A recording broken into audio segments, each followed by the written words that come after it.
Artika Sari Devi di pantai maupun di pentas pertunjukan. 2. Foto bugil perorangan hanya dengan celana dalam di ruang ganti saat memilih busana. 3. Foto bugil beramai-ramai hanya dengan celana dalam di sebuah ruangan besar ganti busana sambil ditonton dan dilayani oleh beberapa pria. Fotonya kami punya, tapi di sini kami sensor dulu. Ini salah satu foto bikini di pentas pertunjukan. Yang berikutnya, ini foto pentas bikini di tepi laut. Nah, kemudian yang berikutnya, perhatikan, ada Miss Indonesia, ada Miss Israel di sampingnya. Jadi sementara kita lagi memprotes kekejaman Israel, kita menolak untuk bersama dengan Israel, tapi dalam ajang ini Putri Indonesia bercengkrama dengan Israel, saudara. Ini sudah kita protes. Sudah kita sampaikan ke Menteri Metia Hatta pada tahun 2005-2006. Tapi Menteri Metia Hatta urusan peranan wanita ketika itu justru membela keikutsertaan Putri Indonesia di Miss World maupun Miss Universe. Dia tidak peduli. Sudah di demo, sudah diajak dialog. Dia mengatakan tidak ada undang-undangnya. Ya, undang-undang memang tidak ada, tapi peraturan ada, saudara. Konteks hukum di Indonesia tidak hanya terpaku kepada undang-undang dasar atau undang-undang nomor sekian. Kan ada SK Presiden, kan ada Dirjen, kan ada keputusan menteri, saudara. Apa itu bukan peraturan? Jadi jangan menteri pura-pura bodoh, atau memang bodoh beneran. Baik, kita lihat lagi berikutnya. Ini foto bugil telanjang. Kita sensor. Sengaja saya sensor. Dia bugil. Dan foto ini disebarluaskan oleh kantor berita Perancis. Dan yang lebih gawat lagi, foto berikutnya. Ini foto bugil. Ini kalau sensornya kita cabut, saudara. Ini payudara semua peserta kelihatan. Dan coba Anda lihat di sampingnya. Itu perempuan atau laki? Anda lihat di belakangnya lagi, itu yang kasih pakaian, perempuan atau laki? Yang bagi-bagi pakaian laki. Miss Universe, bugil, telanjang, payudara terbuka, ditunjukkan kemana-mana. Jadi jangan bohongin masyarakat dengan mengatakan di televisi iklan, oh ini akan disesuaikan dengan budaya Indonesia. Ada kiai ikut iklan juga. Saya sudah selidiki ini kiai dari mana. Ternyata penasehat pemburu hantu.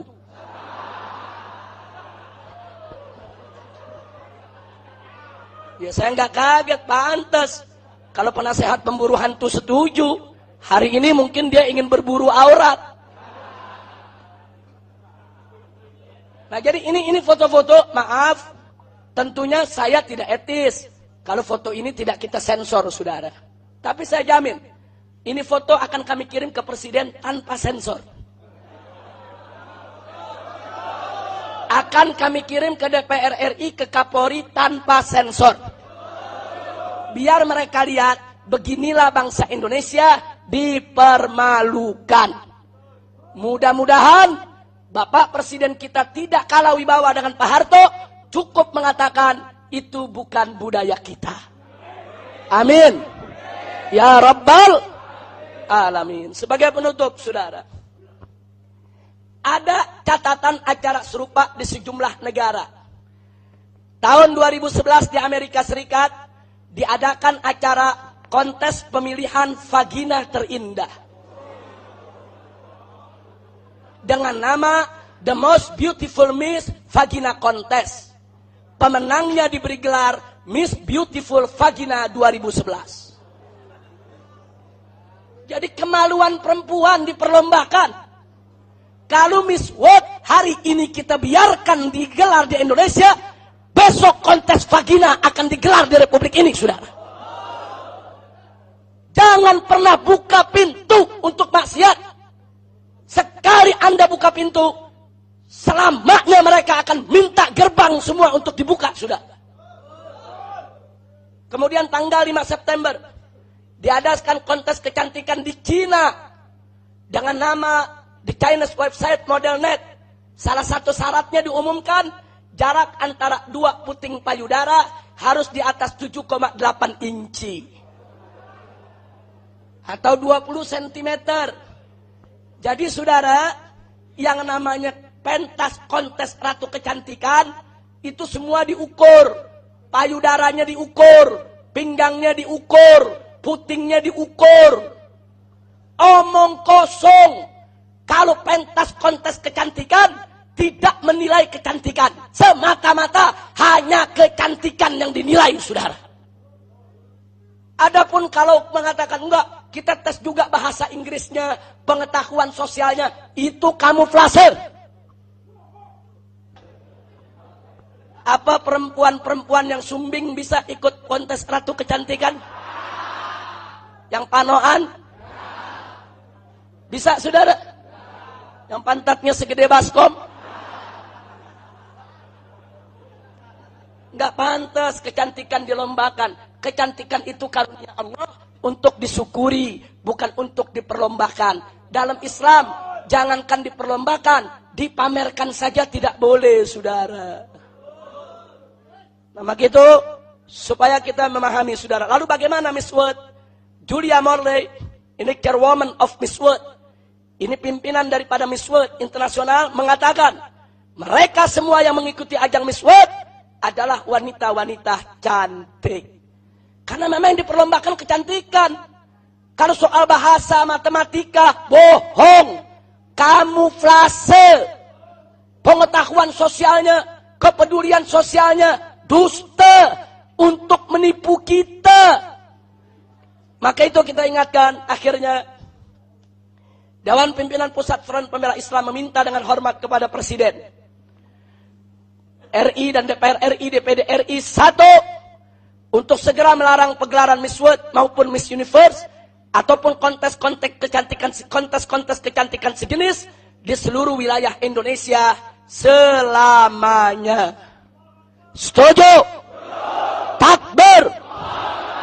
Dua, untuk segera melarang pengiriman dan pengikut sertaan putri Indonesia dalam ajang Miss World maupun Miss Universe ataupun kontes-kontes kecantikan sejenis di dalam maupun luar negeri tanpa terkecuali. Setuju?